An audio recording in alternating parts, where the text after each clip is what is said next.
पिछले पार्ट में मैंने बताया था कि दोनों एक दूसरे से मिलने के बाद दोनों अपना नाम कहता है या वो कहता है कि इन दिनों एक व्यक्ति मेरे साथ रह रहा है जो बिल्कुल तुम्हारे तरह दिखता है, लेकिन तुम दोनों अलग अलग व्यक्ति हो। मुझे लगता है तुम्हें किसी तरह का अनुभव है इस बारे में लेकर। स्योजान कहता है, हाँ मुझे लगा कि तुम वो व्यक्ति हो, हालांकि तुम्हारे उठने बैठने का तरीका अलग है। याबो ने सिर हिलाया और कहा, तो तुम पहले मुझे अपनी स्टोरी बताओ, फिर मैं तुम्हें अपना बताऊंगा। इसके बाद स्योजान ने अपनी कहानी शुरू की। मैं आर्टिस्ट हूँ। मैं पेंटिंग और प्रदर्शनी के लिए जगहों पर घूमता रहता हूँ। मैंने सुना है कि इस जगह में कोई खूबसूरत नज़ारे हैं, इसीलिए मैं कुछ दिन पहले यहाँ आया था। मैं वहाँ पर एक अविवाहित आदमी के साथ पेइंग गेस्ट के रूप में रह रहा था, पहाड़ी के ठीक पीछे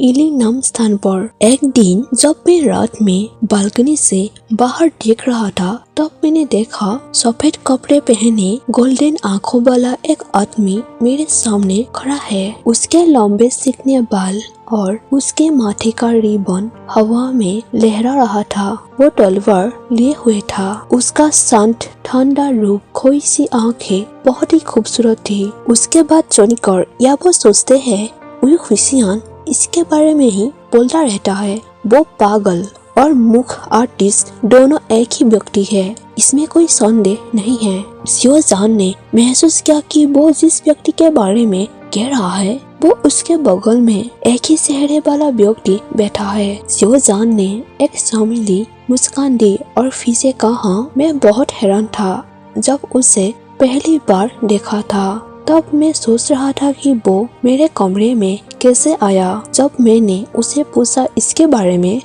तब उसने मुझे ठीक से जवाब नहीं दिया और मुझे उइंग कहा। तब मुझे लगा कि वो पागल है। फिर मैंने पूछा कि वो यहाँ क्यों था। उसने कहा रात के शिकार के लिए। तब उसका चेहरा कठोर था, लेकिन उसकी आंखें चिंता से भरी थी। उसने मुझसे पूछा, तुम्हें क्या हुआ?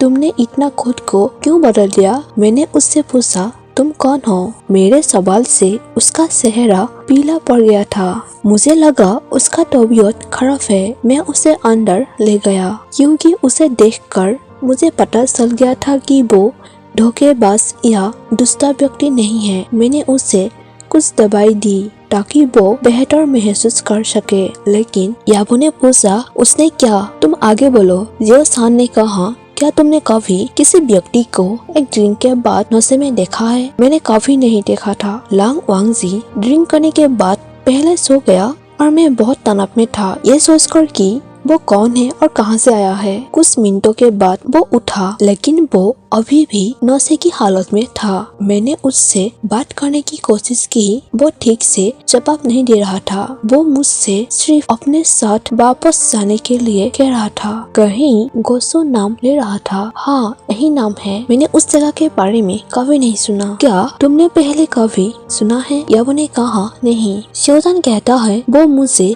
उइंग कहकर बुला रहा था। मैंने उससे फिर से उसका नाम पूछा और अंत में उसने जवाब दिया, लंजान। मैंने पूछा कि वो यहाँ क्यों आया था। उसने कहा कि वो यहाँ मुझसे मिलने आया है। मैंने उसको तलवार के बारे में भी पूछा, क्योंकि मैंने पहले कभी असली तलवार नहीं पकड़ी और उसकी तलवार का डिजाइन भी बहुत सुंदर था। तो मैंने उससे पूछा कि क्या मैं देख सकता हूँ? उसने उत्तर दिया, मैं यहाँ हूँ, मुझे देखो, बिसेन को नहीं। याबो ने पूछा, फिर क्या हुआ? स्योजान ने कहा, जरा कुछ नहीं। मैंने उससे बात करना बंद कर दिया, फिर मैं सो गया। सुबह उसे नहीं मिला। मैंने मकान मालिक से पूछा। उसने कहा कि वो उस तरह के किसी व्यक्ति को नहीं जानता, लेकिन मैंने उसे बाद में देखा, लेकिन वो नॉर्मल लग रहा था। लेकिन उसने मुझे फिर से कहा, उसने मुझे गोसो जाने के लिए कहा। उन आँखों को न कहना वाकई मुश्किल है,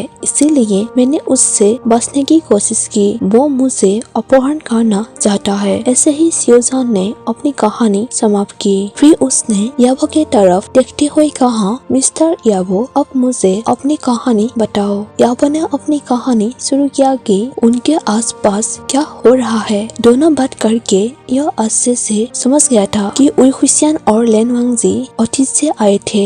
दोनों एक दूसरे को देखना चाहते हैं, लेकिन इस जगह पर अपने फ्यूचर के साथ समाप्त हो गया। हैरानी की बात यह है कि उनका फ्यूचर खुद भी उसी जगह पर है, कुछ ऐसा जो दोनों टाइमलाइन पार करते हुए आ रहा है। वांग याबो ने उई हुसियान को रात में देखा था, लेकिन शिवजान ने सुबह भी लेन वांगजी को देखा। याबो कहता है, मैं अभी भी नहीं जानता कि यह कैसे संभव है। शिवजान कहता है, हमें उन लोगों से बात करना चाहिए, लेकिन लेनजान ज्यादा बात नहीं करता है। ठीक है, मैं उससे बात करने की कोशिश करूंगा। याबो कहता है, मैं उई हुसियान से भी पूछूंगा। शिवजान कहता है, तुम मेरा काट रखो, अगर तुम्हें कुछ पता चलता तो मुझसे कांटेक्ट करना। याबो ने काट लिया और उसे थैंक यू कहा। फिर दोनों अपने रास्ते चले जाते हैं। उस दिन जब याबो घर गया तो उस वक्त वहाँ कोई नहीं था। याबो आईने के सामने खड़ा था, यह देखने के लिए कि क्या उसे शेविंग की जरूरत है। फिर बोलता है, वो शिवजान भी लेन वांगजी लड़के की तारीफ कर रहा था, लेकिन उन्होंने भी कहा हम एक जैसे दिखते हैं, तो अधिक सुंदर कौन है? मैं लंबे बालों के साथ कैसा दिखूंगा? सफेद लंबे कपड़े पहने हुए मैं कैसा दिखूंगा? मैं बकवास सोच रहा हूँ, मैं ऐसे ही अधिक सुंदर हूँ। वो सुंदर नहीं है। सडनली याबो ने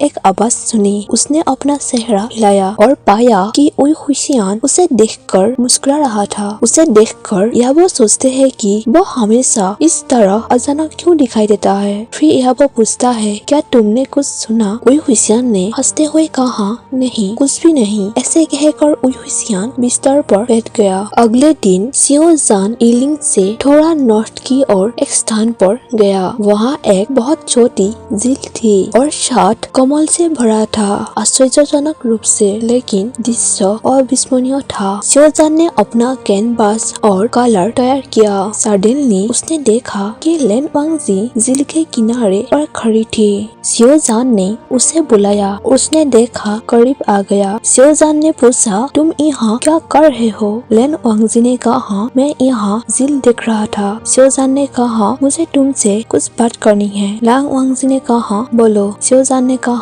मैंने उस व्यक्ति के बारे में सुना है जिसे तुम खोज रहे हो, उई हुसियान। उसके बाद सुनकर लेन वांगजी उसे देखते हुए कुछ नहीं कहा। शिवजान ने कहा, तुम सही सुन रहे हो, क्या तुम मेरे लिए कुछ कर सकते हो? तुम वहाँ खड़े रहो मेरे लिए कुछ मिनट के लिए। वांगजी ने पूछा, क्यों? शिवजान ने कहा, ज्यादा कुछ नहीं, मुझे बस कुछ मिनटों के लिए एक अच्छे एंगल की जरूरत है। शिवजान ने अपना सिर हिलाया। शिवजान ने अपना रंग और ब्रश लिया और बिजी हो गया। कभी कभी वो लेन वांगजी को देख रहा था। लेन वांगजी ने कहा, उइंग के बारे में बताओ, तुम कौन हो? शिवजान ने मुस्कुराते हुए कहा, मेरा नाम शिवजान है। अंत में तुमने मेरा नाम पूछा। लेन वांगजी ने पूछा, तुम एक अलग व्यक्ति क्यों हो? शिवजान ने कहा, क्योंकि ये फ्यूचर है, तुम फ्यूचर में आ गए हो। एक व्यक्ति ऐसा भी है जो बिल्कुल तुम्हारे जैसा दिखता है, लेकिन वो तुम नहीं हो। लेन वांगजी ने पूछा, क्या ये फ्यूचर है? उइंग भी मेरी तरह यहाँ आया है? शिवजान ने कहा, हाँ, वो तुम्हारे जैसा दिखने वाला व्यक्ति के पास आया है। वो व्यक्ति तुम्हारे तरह दिखता है। मैं उस व्यक्ति से एक दिन मिला और उसने मुझे ये सब कुछ बताया। उसने मुझे अभी तक फोन नहीं किया है, इसलिए मेरे पास उसका नंबर नहीं है, इसलिए मैं उससे अभी बात नहीं कर सकता। लेन वांगजी कहता है, मैं जाऊंगा उइंग को खोजने के लिए। शिवजान कहता है, रुको रुको, मैं तुम्हारा मदद करूंगा। तुम उसे कहाँ ढूंढोगे? हम उसे याबो के घर पर देख सकते हैं। मुझे नहीं पता कि वो कहाँ रहता है।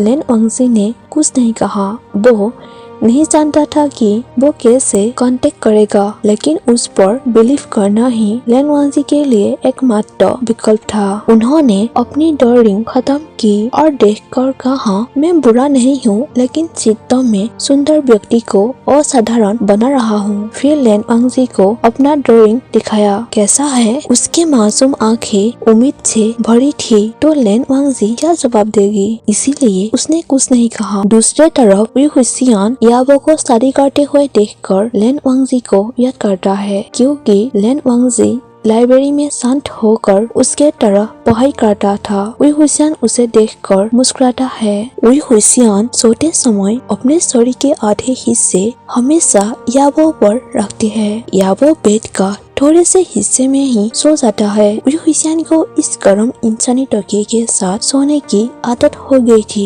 कभी कभी तो देर रात तक वो कहानियाँ सुनकर समय व्यतीत करते थे। जहाँ वही हुसैन कहानी कहता है और याबो सुनते हैं। कभी कभी वो कहानियाँ याबो को डराती है, लेकिन फिर भी याबो उसकी कहानी सुनते हैं। लेकिन वही हुसैन ने उसे कभी भी अपने पूरे जीवन की कहानी नहीं बताई, क्योंकि वो उसे परेशान में नहीं देखना चाहता था। याबो को सिर्फ कुछ खतरा नहीं बताया, अपने पीड़ा या परेशानी के बारे में कभी नहीं कहा। याबो एक सीधे साधे व्यक्ति थे, तो उसने एक दिन सीधे वही हुसैन से कहा, तुम्हारे लेन वांगजी यहाँ है। वही हुसैन ने पूछा, तुम्हारा क्या मतलब है, क्या तुम उससे मिले? ऐसे पूछने के बाद वही हुसैन हंसने लगते हैं और कहता है, तुम अच्छे से मजाक कर लेते हो, ये कैसे संभव है? याबो ने कहा, यही हमें जानने की जरूरत है, इसलिए मैंने तुम्हें बताया। वही हुसैन पूछता है, तो तुम मुझे अपने भविष्य के बारे में बताओ कि मैं कैसा दिखता हूँ। ऐसे पूछने के बाद वांग याबो के आंखों में देखता है। याबो दूसरे तरफ देखकर कहता है, वो तुमसे बेहतर है, वो एक आर्टिस्ट है। वही हुसैन ने कहा,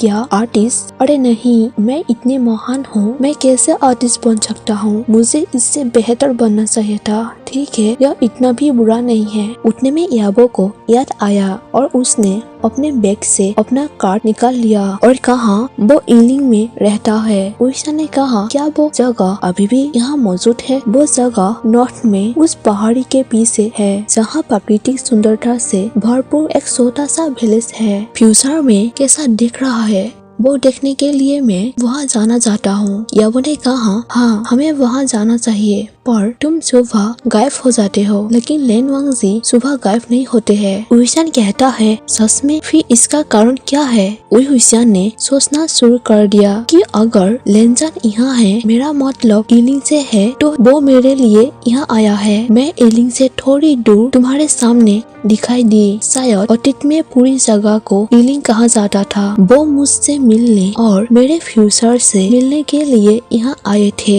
मैं भी उससे मिलना चाहता था, लेकिन मैं तुमसे मिला। ऐसे कहकर वही हुसैन याबो के तरफ देखता है और कहता है, क्या मैं केवल रात में लेन वांगजी के बारे में सोचता हूँ? शायद लेन वांगजी पूरे दिन मेरे बारे में सोचते हैं, इसीलिए वो दिन रात दिखाई देता है। याबो ने थोड़ा मुस्कुराते हुए अपना सिर हिलाया।